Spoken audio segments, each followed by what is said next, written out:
Hi, I'm Devin Feely. These are the biggest headlines for the week of May 5th. Hamas says it has agreed to a ceasefire proposal from Egypt and Qatar. The latest framework calls for the release of 33 hostages over several weeks in exchange for a temporary ceasefire. But Israel said that the deal did not meet its demands and that it's going to continue conducting strikes in Rafah.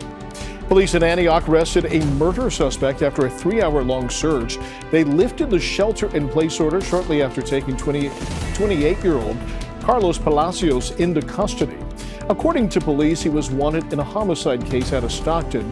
No other details tonight about the victim in that case. Former President Donald Trump was fined for violating the gag order in his criminal hush money trial again. It was the 10th violation. The judge fined Trump another $1,000 for making remarks about the jury. The judge is now warning of a potential jail time if the violations continue. These are tonight's primetime headlines. Hamas says it has agreed to a ceasefire proposal from Egypt and Qatar. The latest framework calls for the release of 33 hostages over several weeks in exchange for a temporary ceasefire. But Israel said the deal does not meet its demands. It will, however, continue conducting strikes in Rafah. The federal women's prison in Dublin is clear of all inmates, just weeks after the feds announced that they were closing that facility. Now, that comes after at least 8 employees, including a former warden, were charged with sexually abusing inmates. Officials say that all of the inmates have either been transferred to other prisons, released, or transferred to community placement. Attorneys for former President Donald Trump are submitting a new reason to potentially request a delay in the classified documents case. They say that some of the paperwork that was found in boxes at Mar-a-Lago has shifted out of order since they were seized by the FBI in August of 2022. Now, the Office of Special Counsel Jack Smith admitted in court filings that some documents are not in the same order in the boxes now from when they were collected in the Mar-a-Lago search. These are your primetime headlines at the half hour. An American soldier has been accused of stealing and has been arrested in Russia. That's according to U.S. officials who say that soldier, 34-year-old Gordon Black, was in the process of returning home to Fort Cavallos in Texas when he instead traveled to Russia. According to officials, the soldier was arrested late last week and remains in custody. 9 Mountain View residents are searching for temporary housing after a fire tore through the top floor of an apartment complex in the 2600 block of Fayette Drive yesterday morning. The Mountain View Police Department closed Fayette Drive for over 3 hours while crews put out the flames. The cause of the fire is still under investigation, but luckily there were no reported injuries. Business owners along San Francisco's Valencia Street are demanding the city change a controversial center bike lane that they say has been hurting business for months. SFMTA announced that they will consider making changes to the experimental bike lane now that the Valencia Corridor Merchants Association is endorsing a switch to the bike lane, saying that change needs to happen quickly. San Jose police say a driver barreled through a red light and a busy intersection, hitting and killing a bicyclist this morning. Now, officers say the driver tried to leave the scene but was taken into custody. The intersection was closed for several hours this morning before reopening this afternoon. Oakland police are looking for a murder suspect seen here in this sketch. He's wanted for a shooting that happened in August of last year on the 500 block of East 18th Avenue. One of the victims died at the scene, the other was hospitalized. The suspect was seen driving this white Ford F-150 pickup truck pictured here. Federal investigators are asking Tesla to show them how they fixed their Autopilot issue that forced more than 2 million recalls of their electric vehicles. Investigators say that they have concerns about whether the company's software update actually fixed the problem. They say they couldn't really find any difference between the warnings to drivers before and after the fix was sent out. The U.S. Department of Education is investigating allegations that the Berkeley Unified School District has failed to address anti-Semitism in its schools. The complaint alleges that Jewish students have been subjected to, quote, severe and persistent bullying and harassment, and that administrators have not done enough to stop it. Berkeley School District Superintendent has been called to testify at a congressional hearing on anti-Semitism tomorrow. Former President Donald Trump has one less legal concern to deal with, at least for now. A judge today postponed Trump's classified documents trial in Florida indefinitely. The judge says that there are significant issues linked to classified evidence that need to be cleared up before the federal criminal case can be presented to a jury. California's second largest reservoir has reached full capacity for the second year in a row. Lake Oroville provides water to 27 million Californians. The Department of Water Resources is expected to release more water to make room for the snowmelt when it picks up.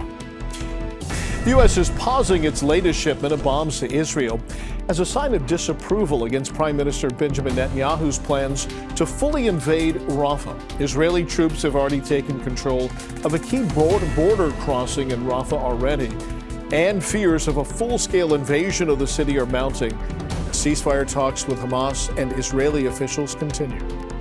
In Oakland this afternoon, a 3-alarm fire ripped through an apartment building and spread to a home next door. Now, this was at the corner of 6th Avenue and East 8th Street near Laney College. It took over an hour to get that fire under control. So far, no one has been hurt. Just outside of Half Moon Bay, about 47 new homes for farm workers and their families are coming to San Mateo County after the Board of Supervisors approved a nearly $6 million program to build coastal farm worker affordable housing. Recipients of that housing include 19 people who were displaced in the mass shootings at 2 Half Moon Bay mushroom farms last year. These are your primetime headlines at the half hour. TikTok and its parent company, ByteDance, are suing the U.S. government. They want to block recently passed law that would essentially ban TikTok unless ByteDance sells it in the next 9 months. The lawsuit claims that the law violates the constitutional rights of TikTok's estimated 170 million American users. U.S. officials have long expressed their concerns that China is using the app to spy on Americans. An update on last week's shooting suspect who led police on a chase across the Bay Area before eventually shooting himself. He remains in critical condition. Authorities say the suspect shot out of the window of another car on Highway 101, then led officers on a chase across the Richmond-San Rafael Bridge and into the East Bay before ending an hours-long standoff with police. Stormy Daniels took the stand on day 13 of Donald Trump's hush money criminal trial. Daniels, who is at the center of the prosecution's case, told jurors about an alleged sexual encounter with the former president in his hotel suite at Lake Tahoe in 2006. She said that he invited her to his room where they spoke for 2 hours, including a mention of Melania Trump, and then had sex. Trump denies any such encounter ever took place. These are tonight's primetime headlines. President Biden said today that he will not supply Israel with any bombs or other weapons if Israel invades Rafah. But Israeli forces have already been attacking that city for days. They've also shut down the border crossing with Egypt that has been a main source of humanitarian aid. Defense Secretary Lloyd Austin confirmed that the U.S. has already paused some bomb shipments. San Jose police arrested 3 people for a deadly shooting from last year. That shooting happened in East San Jose in October. A man was found shot to death on Tully Road. Police also searched the suspects' homes where they say they found multiple guns and ammunition. The State Public Utility Commission will vote tomorrow on a decision that will see electricity rates go down, but will also establish a base monthly fee of $24, $12, or $6 per month, depending on their household income. Now, those 2 bottom fees are only for households enrolled in the state's alternate rates for energy program, and that means that millions of middle and working class Californians who are not in those programs could actually see their bills go up. At the nation's capital, the head of Berkeley School District testified in the first ever hearing on anti-Semitism in K-12 schools. The superintendent said that she has received 9 formal complaints from incidents at Berkeley schools, but she said the district has addressed those incidents and argued that anti-Semitism is not pervasive within the district. And within hours of today's hearing, a new civil rights complaint was filed against Berkeley Unified, alleging discrimination against Palestinian, Muslim, and Arab students. A major weapons bust. Police seized 19 firearms and thousands of rounds of ammunition and explosives while serving a search warrant at a home in San Jose. Police say that during a traffic stop, they discovered the suspect was transporting firearms with minors inside of the car. 23-year-old Juan Rodriguez Sandoval was arrested. Fremont police arrested one of 2 suspects who each stole a Porsche right off of the car dealership's showroom floor. Now, this happened last month. The combined total value of those cars was over $500,000. Police say the suspects drove the stolen cars through the glass window of the dealership and got away. Now, both cars have since been recovered, but only one arrest so far. Officers also seized several weapons during that arrest. These are your primetime headlines at the half hour. President Biden and First Lady Jill Biden will be in the Bay Area Thursday for some more campaign fundraising.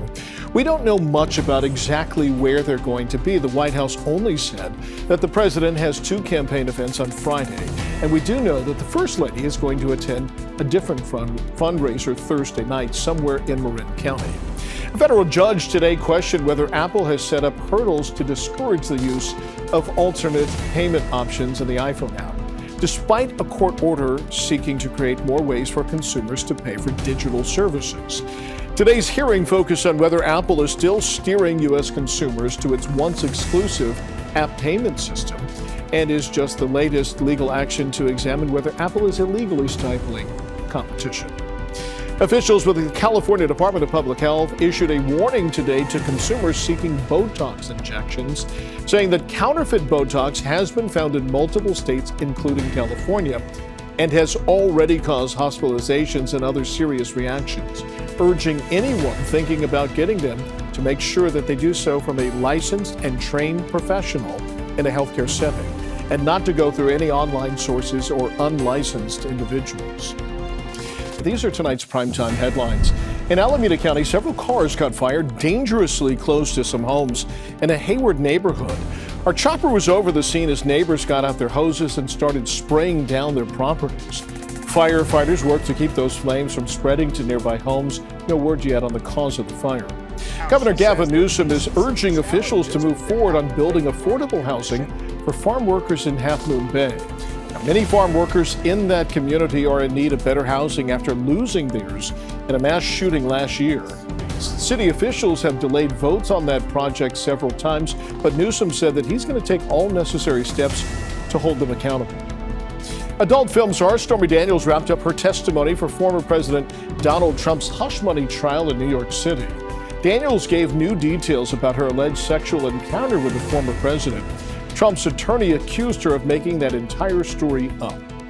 The United Nations says nearly 80,000 Palestinians have fled Rafah as Israeli troops continue to pound that city, and they say the exodus is increasing by the hour. Nearly 1.3 million Palestinians, over half of Gaza's population, had fled to Rafah. Now, officials there are now saying that there is no safe place in the Gaza Strip. Harvey Weinstein will remain in jail in New York while he waits for a retrial in his New York rape case. He appeared in court today for an extradition hearing that lasted just minutes. He rejected an extradition request from California. The 72-year-old has been serving a 23-year sentence in New York before his conviction was recently overturned. But now that his New York conviction has been thrown out, California prosecutors want him extradited to serve a 16-year sentence for raping a woman in 2013 at a Los Angeles film festival. California could soon deploy AI technology to fight traffic and make roads safer. The new idea is using bots to prevent car crashes. Officials say that one day AI could be used to warn drivers in real time about dangers like dense fog that recently caused a fatal chain reaction crash on I-5, or even alert motorists about a wrong-way driver. The messages could then be sent to a phone or a car's dashboard and would be similar to the state's earthquake warning system, which gives people a few seconds to prepare. These are tonight's primetime headlines. Despite the Biden administration's threat to withhold military aid from Israel, Prime Minister Benjamin Netanyahu says that he plans to move forward with a ground invasion of Rafah alone if they have to. President Biden has urged Israel to not move forward with that operation, fearing for the cost of civilian lives. More than 1 million Palestinians are sheltered in Rafah. It became official today. The Oakland International Airport is changing its name. Port of Oakland commissioners voted unanimously to rebrand it as San Francisco Bay Oakland International Airport. There's still a legal battle ahead. The port is now countersuing San Francisco after the city filed a lawsuit to fight the name change. City Attorney David Chu said it infringes on SFO's trademark. The San Francisco Unified School District is facing a budget crunch, and that could lead to job cuts and even to school closures. The school district is projecting a $420 million budget deficit next year. According to the San Francisco Examiner, a new state audit found In order to deal with the district's financial trouble, it will need to lay off more than 300 employees and close down schools. The district tells us it's taking steps to remain financially secure. These are your primetime headlines at the half hour.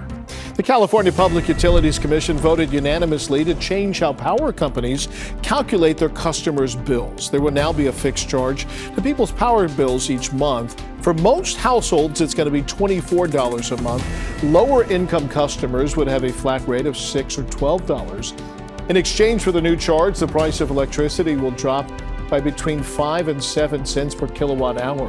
The change is going to take effect in 2026 for PG&E customers. The Senate passed a bill to fund the Federal Aviation Administration through 2028. Now, the measure comes with a series of mandates for the FAA to address. They include hiring more air traffic controllers, reducing the risk of runway collisions, and requiring passenger refunds for flight cancellations. The House now has until next Friday to approve that bill. TikTok says it will start automatically labeling content that's made by artificial intelligence. They say it's an effort to combat misinformation from being spread on its platform. TikTok in the past has encouraged users themselves to label AI-generated content. In San Francisco's Japantown, a 2-alarm fire at an elder care facility forced more than 100 people to evacuate and sent 2 of them to the hospital. That fire broke out on the 3rd floor of the Jones Senior Homes apartment building on Fillmore Street. Fire officials say that many of the residents have mobility issues, and that made for a challenging evacuation. Monterey County Sheriff's deputies arrested 3 people who investigators say were responsible for 2 separate shootings that left a total of 6 people dead. Deputies say that the most recent shooting took place at a house party in King City in March. 4 people were shot and killed in the front yard of that house. Now, deputies arrested Jonathan Cervantes, Pedro Nava, and an unnamed juvenile. The 3 are also accused of carrying out a double homicide in February. And some good news for folks who still rely on old school landline phones. State regulators are blocking a plan to pull the plug on landline phones. AT&T is the carrier of last resort for tens of thousands of Californians. The company had requested to end that service, arguing that it no longer makes financial sense. But this afternoon, state regulators said that they would vote next month to reject that request. These are your primetime headlines at the half hour. The UN says that they only have 3 days' worth of food left after Israel took control and shut down the border crossing in Rafah. Now, this is the same area where 1.3 million Palestinians have sought refuge as fears of a full-scale military invasion of that city grow louder. President Biden has said that he won't supply the weapons used for any military action in Rafah, but Israeli military officials say they already have all they need to move forward. A federal judge has blocked the new government rule that would have slashed credit card late fees for consumers. In his ruling, the judge said that the funding for the federal agency that put the ruling in place was unconstitutional. Credit card issuers generate about $9 billion a year in revenue from late fees. Legal analysts say the fight over these fees could head to the Supreme Court. And hoping to stem the spread of bird flu in dairy cattle, the federal government is asking farmers for help, and they're willing to pay. Under a new plan, farmers could be compensated up to $28,000 to cover expenses related to the H5N1 virus. Now, those could be costs from veterinary care or providing protective equipment for workers. San Francisco public health nurses are set to vote on a strike authorization next week over what they say are inadequate and unsafe staffing levels at city hospitals and clinics. The vote is scheduled to last from next Tuesday through Friday. It's going to include 2,300 San Francisco Department of Public Health nurses. Fremont and Milpitas fire crews were out early this morning battling a large commercial structure fire on Millmont Drive near Highway 880. They managed to get it extinguished in 90 minutes. No reports of any injuries. They are still investigating the cause of that fire. And today, the UN General Assembly overwhelmingly backed a resolution that would effectively recognize a Palestinian state. The U.S. and Israel abstained from that vote, and later, while standing before the General Assembly, Israel's ambassador shredded the UN Charter. These are your primetime headlines at the half hour. The 3rd week of testimony in former President Donald Trump's hush money trial wrapped up today, and we now know that Trump's former attorney and fixer Michael Cohen is going to take the stand on Monday. Prosecutors say that Cohen paid Stormy Daniels $130,000 in 2016 to keep quiet about an alleged sexual encounter with Trump in 2006, and that Trump had then falsified his business records to hide the repayment to Cohen. The former president denies the encounter happened at all. 3,500 new housing units could soon be coming to the Stonestown Mall. The city's planning commission unanimously agreed to move ahead with that project. The development would add a new neighborhood, 6 acres of park space, and an outdoor dining and recreation area next to the mall. Still no word on when construction is set to start. Intense solar storms are expected to hit Earth through the weekend. Now, the planet's first extreme geomagnetic storm since 2003. Experts say the storms could potentially impact wireless communications, the electric grid, navigation systems, and radios and satellites. Another side effect is that the northern lights could be visible as far south as Alabama and right here in Northern California. Thanks for watching. You can get the latest headlines and weather over on KPIX Plus. And remember to like and click the button on the bottom left of your screen to subscribe for the biggest Bay Area news.